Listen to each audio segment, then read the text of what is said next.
வெண்பால் கொண்ட சிறுதீவு கால் கொண்டு நடமாடும் நீதான் என் அதிசயம்.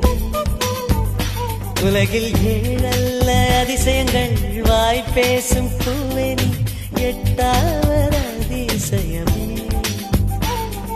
வான் மிதக்கும் கண்கள், தேன் தெறிக்கும் கண்ணங்கள், பால் குடிக்கும் மதரங்கள் அதிசயமே.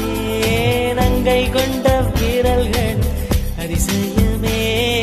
நகம் என்ற கிரீடம் அதிசயமே.